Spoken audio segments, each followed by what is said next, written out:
सोचिए, एक ऐसी कामयाबी जिसकी कीमत शायद कोई चुकाना ना चाहे। आज हम जिस सोर्स मटेरियल का विश्लेषण करने जा रहे हैं वो सिर्फ एक कहानी नहीं है।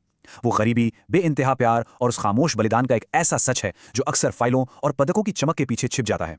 चलिए बिना देर किए सीधे इसके पन्नों में उतरते हैं और देखते हैं कि आखिर इसमें क्या दर्ज है। तो शुरुआत करते हैं बिल्कुल आज से। हमारे सामने एक शख्स है, आरव, एक बहुत ही कामयाब अफसर। बाहर से देखने पर किसी को भी लगेगा कि क्या शानदार जिंदगी है इसकी, एकदम सेटल्ड और परफेक्ट। लेकिन यहाँ एक बहुत अजीब सा कॉन्ट्रास्ट है। इतनी बड़ी सक्सेस के बाद भी आरव के अंदर एक ऐसा गहरा दुख है जो कभी खत्म नहीं होता। उसकी आंखों में आज भी एक अजीब सी नमी तैरती रहती है। अब ये बात सोचने पर मजबूर करती है ना? आखिर क्यों एक इतना सफल, इतना पावरफुल इंसान किसी आम सी माँ और बच्चे को सड़क पर देखकर अचानक रो पड़ता है? ऐसा कौन सा छिपा हुआ आघात, कौन सा ट्रॉमा है जो इस कामयाबी के पीछे एक साए की तरह चल रहा है? इस गुत्थी को सुलझाने के लिए हमें थोड़ा पीछे जाना होगा। बचपन का खामोश संघर्ष। आरव के उन आंसुओं की जड़ें उसके बचपन में हैं। सोर्स मटेरियल हमें बताता है कि आरव ने बहुत कम उम्र में ही अपने पिता को खो दिया था। उसके बाद बस वो और उसकी अकेली माँ और उनके हिस्से में आई घोर गरीबी। ये कोई ऐसा वैसा बचपन नहीं था, ये एक ऐसा वक्त था जहां हर दिन सिर्फ सर्वाइवल की एक बहुत बड़ी जंग थी। यहाँ एक बहुत ही इमोशनल कॉन्ट्रास्ट देखने को मिलता है। एक तरफ आरव की माँ है जो लोगों के घरों में बर्तन धो रही हैं, हाड़ तोड़ मेहनत कर रही हैं और कई कई रातें सिर्फ पानी पीकर भूखे पेट सो रही हैं। और दूसरी तरफ उन्होंने एक अभेद्य सुरक्षा कवच बना रखा है आरव के लिए, ये सुनिश्चित करने के लिए कि उनका बेटा कभी भूखा ना सोए और उसकी पढ़ाई पर कोई आंच ना आए।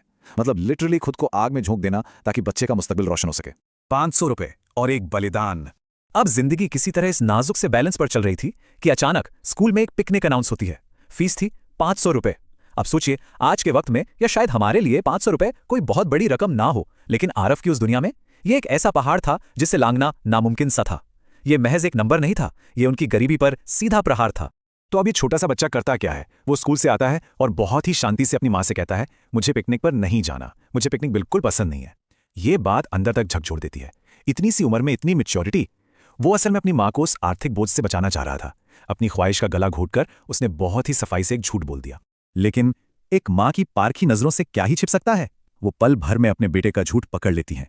उन्हें उस खामोश सैक्रिफाइस का एहसास हो जाता है और इसके जवाब में वो जो करती हैं वो रोंगटे खड़े कर देने वाला है। अगले ही दिन वो अपनी पुरानी चांदी की पायल बेच देती हैं और वो 500 रुपए लाकर आरव की हथेली पर रख देती हैं।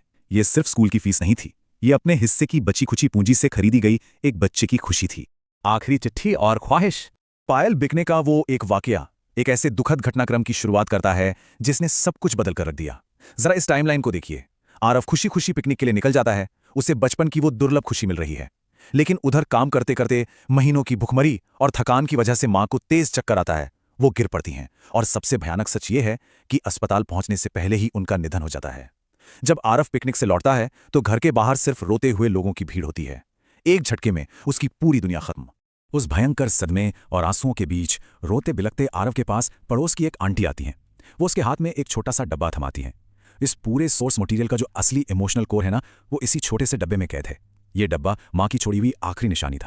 उस डिब्बे के अंदर एक चिट्ठी थी। उस पर लिखा था, बेटा मैं शायद हमेशा तेरे साथ ना रहूं, लेकिन तू पढ़ लिख कर बड़ा आदमी जरूर बनना, यही मेरी आखिरी ख्वाहिश है। ये अल्फाज बताते हैं कि वो पायल बेचना, वो बलिदान सिर्फ एक पिकनिक के लिए नहीं था। वो माँ एक ऐसे भविष्य की नींव रख रही थी जिसे देखने के लिए वो खुद जिंदा नहीं रहने वाली थी। ये उनका अल्टीमेट इन्वेस्टमेंट था। सफलता और एक सूनापन। और यही वो टर्निंग पॉइंट था जिसने आरव की जिंदगी का रुख हमेशा के लिए मोड़ दिया। माँ की वो आखिरी चिट्ठी उसका इकलौता मकसद बन गई।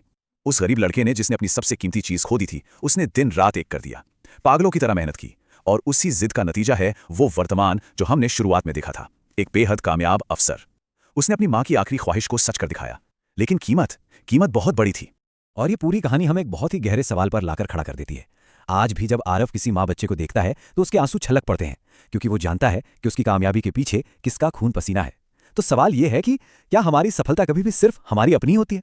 हमारी आज की ये चमक, ये कामयाबी किस हद तक उन लोगों के अदृश्य और सर्वोच्च बलिदानों पर टिकी हैं जो हमसे पहले आए? ये प्यार का वो अदृश्य कर्ज है जो सदियों तक पीढ़ियों को आगे बढ़ाता है। इसी विचार के साथ आपको छोड़े जाते हैं। इस